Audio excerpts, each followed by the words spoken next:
Here we go. Here we go. Here we go. Come on, Zomboss. Bring it on, nerd.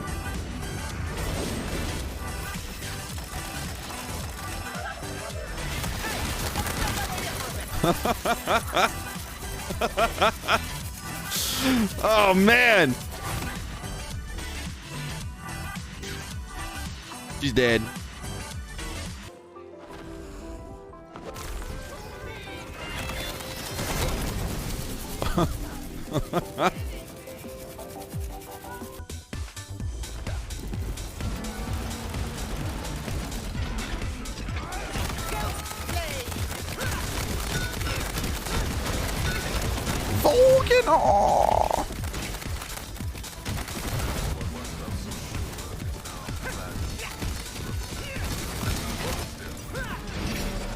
Got him.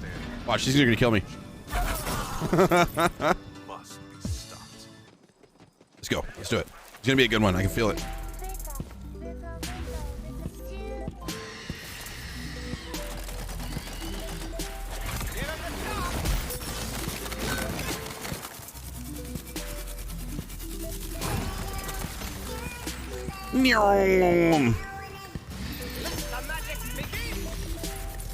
I don't think that one does. Whoa! Get wrecked, nerd! Holy crap! Hello, Fate Makers. My name's Depriesticles, and if you are a fan of stabbing and slicing while also dodging and dicing, then you have clicked on the right video. The build I'm going to show you today is all about extremely quick bursts of high damage by using one particular skill in the Berserker tree, paired with the new soaked mechanic that was introduced to the game in the Coiled Captors DLC. It is extremely fast-paced, and the power it produces is pretty outrageous, so let's jump into all the finer details of this new build that I call the FROSTBLADE ASSASSIN. First off, I would like to give a huge thanks to my friend Joltz dude for the major inspiration on this build. The interactions he found while constructing his Shadow Stab build really kicked me into gear to try to put something together that would be fast-paced and extremely powerful while still being a true melee spec. Also a big shout out to one of my closest friends, fellow content creators and co-developer of this build, BadKarma. He and I bounced ideas off one another for several days to make the best out of what we were trying to accomplish, and without his help through the building process, this would not have come together in the ways that it did. You can find both their links in the description of this video, and I encourage anyone watching to go check them both out if you don't already know them. And now into the build. This fast-paced character is going to be a Berserker primary with a Stabbomancer subclass. Each one of these classes is incredible on their own, but when they are put together, we'll see it transform into an absolute powerhouse that nothing in the game is going to be able to stop. The primary focus of the build is going to be speed, and being able to use that speed to its fullest by finding the synergies that align between these two classes. Let's begin by looking at the Berserker and what skills we can find in that tree. We'll start out with 2 points into Ancestral Frost. Alongside this being a speed-based melee build, we're also going to be going heavy into the advantages we can get out of the frost damage. The game naturally gives bonus melee damage against frozen enemies, and the Berserker can really take advantage of that mechanic even further, and these couple of points are going to help out with that. Then 5 points into Savagery for the 20% melee buff and additional time to be Enraged. Enraged is the Berserker's class feat and gives us 10% bonus frost damage for 15 seconds whenever you cast an action skill. The extra 5 seconds we get from Savagery will help us out by maintaining that constant frost damage, which then synergizes very nicely with our next 3 points into the Icebreaker skill. This skill is fantastic because it'll give us bonus damage for applying the slowed status effect in addition to the frozen one, and puts the damage on a sliding scale the closer the target gets to being frozen, with a maximum of 30% additional damage from all sources. We're already going to be dealing frost damage anyway, so this just ends up being a straight damage buff against all the enemies. Our next 5 points will be used to max out the next skill, the Old Ways, which gives us yet another blanket damage buff on a sliding scale, except this one is based on our distance to the target. With these last 8 points alone, we have a potential for an additional 60% damage against all the bad guys, and we haven't even made it to the 3rd tier of the skill tree. On top of that, the Old Ways also gives us damage reduction, giving us increased survivability, which is exceptionally important in melee-style builds. 3 points into Cold Snap will give us 9% increased move speed, allowing us to get from mob to mob faster, as well as 24% increased frost efficiency, which makes our frost damage even more effective by freezing our enemies faster than they normally would, and giving us more value out of Icebreaker. But better yet, these effects get doubled while you're enraged, and we get yet more value from those additional 5 seconds we get out of the Savagery skill. The next point will be a single one into Blood Frenzy. This point here is to mainly progress further down the skill tree, but it also helps keep us healthy by giving us Restoration as a kill skill, and also helps keep our Enrage timer up. We'll then put 1 point into Relentless Rage, because we're going to be in the faces of our foes quite a lot, and we're bound to go down from time to time, and this skill is going to allow us to keep our Save Our Soul timer active for longer, so that we can more effectively crawl towards the enemy to deal the final blow, as well as grant us Enraged when we do get back up and fighting. And 4 more points into Iron Squall for an additional 12% melee attack speed, which fits nicely with our speed theme, and this effect also gets doubled while we're enraged. This next skill we spec into is quite possibly the most important single point between both of these skill trees, and it'll be into Blast Chill. The skill reads, whenever the Fate Maker deals melee damage to an enemy, there's a chance to release a Frost Nova, dealing frost ability damage to nearby enemies, with the chance being 20% and the damage being 25% of the melee damage that was dealt. The wording of the skill does not easily explain what's happening, so I'll do my best to tell you why this skill is so powerful and why it's so crucial for this build. FROSTBLADE Assassin is a melee-based build, so we're going to want to get our melee damage up as high as possible. This is measured by a base damage number that is built into each character, and we can increase that number by getting skills and equipment to boost that base damage number by a certain percentage. Blast Chill takes that calculated number once the damage is applied, and deals a bonus damage Nova that is calculated based off both your Frost damage base number and your ability damage base number, meaning that the more that we increase both of those stats, the bigger the damage from the Nova is going to be. The skill is taking damage from 3 different sources and dipping them into all sorts of calculations, and we're taking advantage of this in the most insane way. If we're looking at the skills we spec'd into so far, you can see that we're heavily focused on boosting our melee and frost damage already, and whenever we deal that melee damage, we have a 20% chance to proc Blast Chill. The damage that is being dealt by the Nova is based directly off the melee damage we did to the enemy, whether it be a critical hit or not. If we can get our melee critical hit chance up as high as possible also, then we'll be able to increase the chances of Blast Chill proccing on critical melee damage and getting scaled up based on that much higher damage number. And if we can again boost our ability damage, then the scaling to the Nova is increased even further, dealing damage that consistently hits in the millions.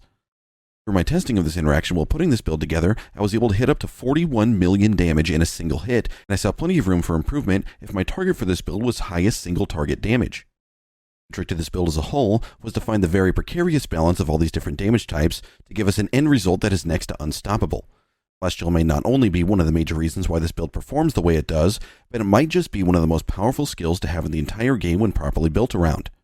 Now that you know a little more about how this skill operates within the build, you'll be able to more fully understand why we're putting the points into the skills that I've chosen as we get back into looking into the skill trees. Speaking of which, our next and final point in the Berserker skill tree will be the capstone called Blood of the Fallen. This skill is going to give us action skill cooldown as a kill skill, which will synergize really well with the enchantments we use when we get to that point. But it also keeps the action skill active for longer if you kill an enemy while it's already active. This leaves our Berserker tree with 26 points into it, using just enough to touch the capstone, and leaving us with 18 points that we have to strategically put into the second class to fully tie this build together. Before we get to where those points are, though, I want to talk about the class feat of the Stabbomancer because it directly ties into what we were just talking about with Blast Chill. The class feat is called Dirty Fighting, and gives us 30% increased critical hit chance as a passive ability. This is the launch pad to getting our Blast Chill procs to land on critical hits as much as possible, but we'll further increase this once we get into the equipment of the build. And below that, we see that the action skill we're going to use is Ghostblade. Using this action skill with this build will effectively allow us to double up on our melee attacks, and lets us get even more chances for those nutty Cryo Novas, because yes, Ghostblade can in fact give us Blast Chill procs.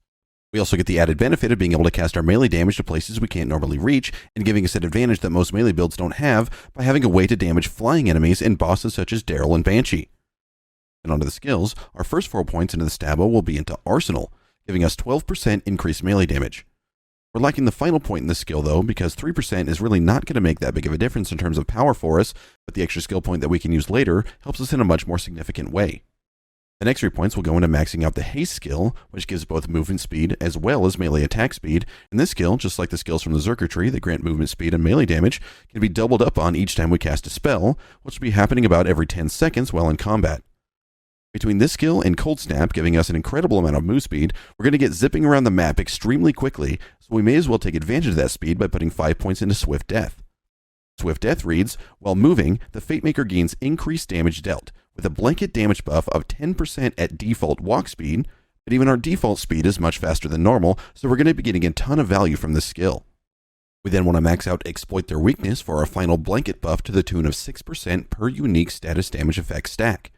The tricky part about this skill is that it doesn't tell you that the same element can stack on an enemy multiple times if you proc them in different ways, which we could take advantage of since we want to get as much frost on an enemy at any given time. We get the higher damage potential from the Icebreaker skill. As we are spec'd into the Berserker, we get to apply a Frost Dot on our enemies because of our Enraged skill, granting us an extra 6% damage once we deal damage to an enemy. And if we also have a cryo melee weapon, it will then apply its own stack of frost damage separate from our enraged one, which then gives yet another 6% damage buff. This can be repeated with yet more cryo dots from different sources, and then we can expand on that even further with other elements beyond only cryo. Because of the mechanics of this skill, we're going to get quite an impressive boost to our damage that we deal that is only recycling itself and giving us a continual buff against every enemy we touch. And then finally, our last 3 points are going to be in Sneak Attack for the increased damage we deal when we land critical hits, and allowing our Novas from Blast Chill to reach even higher numbers when those crits proc that skill. With all these skills working together so well, and with an understanding of all the synergies between them all, let's now take a look at how the equipment we're going to use can really tie this together to give us the insane power that we all crave.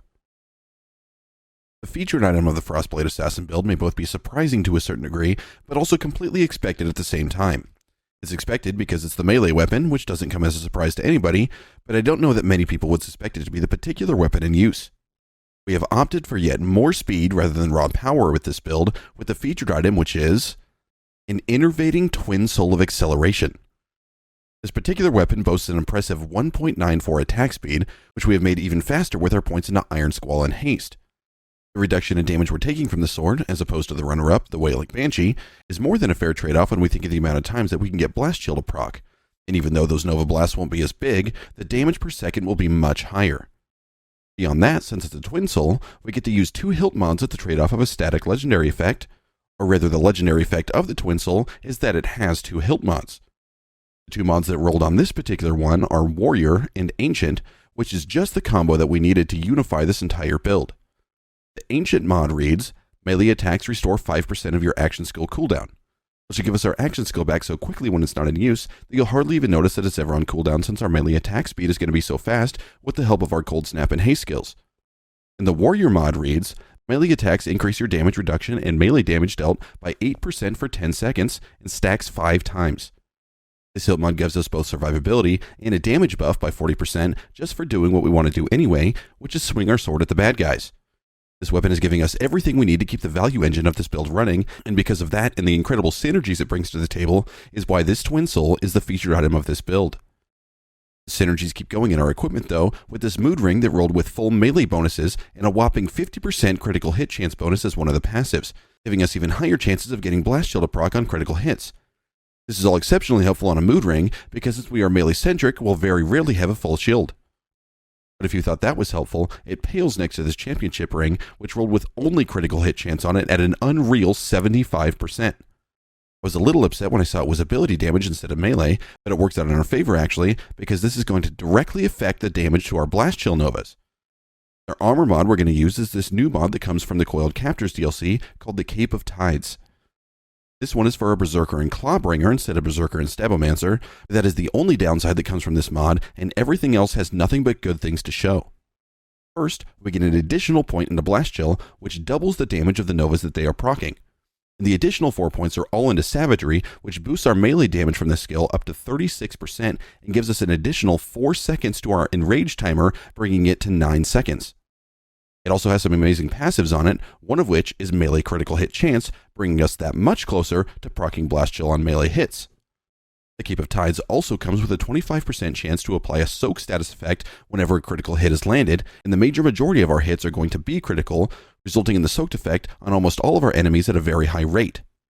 When targets have this effect applied to them, they will take 150% additional damage from all of our frost damage sources, including the Blast Chill proc since they are dealt as frost ability damage. This armor mod is really the foundation of this build and supports a lot of what is trying to be accomplished here. The shield I chose is this body rune because it gives us health restoration and bonus fire damage as a kill skill. The other shield I was testing as a plausible option for this build is the Cursed Wit with a Roid passive on it, but anytime I would equip this shield instead, I was having a difficult time staying alive. The body rune is a large part of the survivability we get, but beyond that, the bonus fire dot we apply synergizes with the Exploit Their Weakness skill and gives us another 6% damage increase because of it. Our amulet of choice is going to be a Theurge with frost damage and Stabbo power. The frost damage increase helps several parts of the build. Insert reference to skill that has initials BC and has already been mentioned 13 times in this video. And the Stabbo power on it is going to increase the effectiveness of the Dirty Fighting feat, which gives us our final bit of critical hit chance bonus that we're going to see, which actually prompts me to loop back around to the featured item once again, and the final reason why it's chosen as the melee weapon.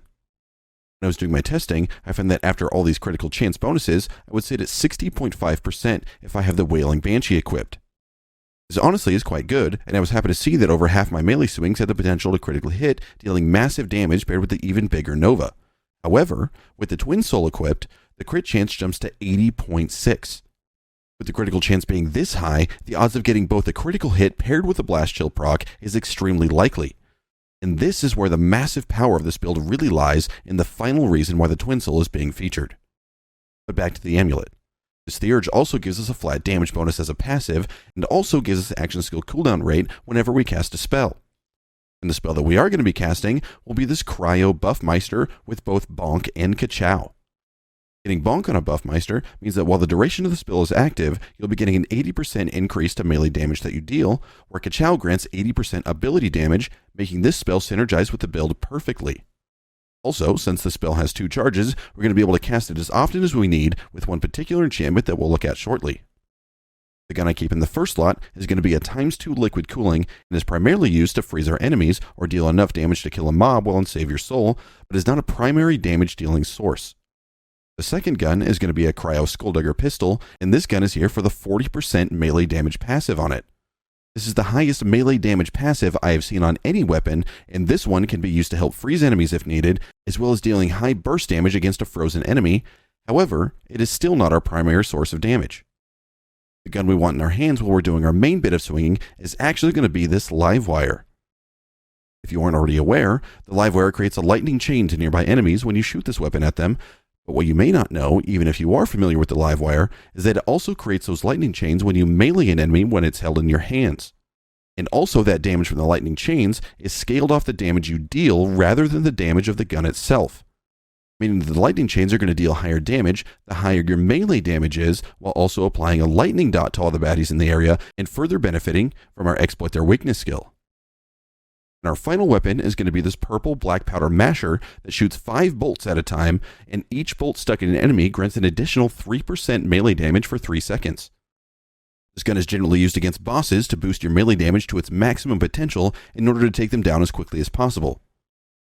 And this wraps up each piece of gear that we need to make this build function to its maximum potential, and each of them, including the couple of variation items I talked about, will be included in the save file. The enchantments that we use on these items are also integral, even though there are only a few of them. So let's quickly look at the different ones that we're going to use on our equipment. On each of our weapons, we'll see, on action skill start, increase melee damage by 40% for 10 seconds. I chose to put this on every gun so that I can make sure that the damage buff is consistent no matter which gun I am holding in my hands at the time that I cast my action skill. On the spell, we'll see, on spellcast, increase melee damage by 30% for 10 seconds. Both of these enchantments give us huge bonuses to our melee damage, but we'll need to split our focus a little bit more to complement those Blast Chill Novas that deal ability damage. So the enchantment on our shield will be, on spellcast, increase ability damage by 30% for 10 seconds. And finally, since a huge part of our damage comes from casting spells to activate enchantments, we're going to want to get the incredibly useful enchant, after getting a melee kill, refresh 1 spell charge on our melee weapon. Using these enchantments is what's going to keep our combat loop dealing very high amounts of damage, and each one of them was tested and chosen carefully. The final aspect of the build we need to touch on is where you put your hero points. The hero point allocation begins during character creation, and Village Idiot is the ideal twist of fate for us since it grants us as much critical hit damage as we can muster up. We'll dump points into strength until it's full, and likewise we're going to want to fill up dexterity to give us the highest critical chance that we can achieve. When these 2 categories are maxed out, we'll have 13 points left over, which you'll want to sink into attunement, which will allow our action skill to be available a little bit faster.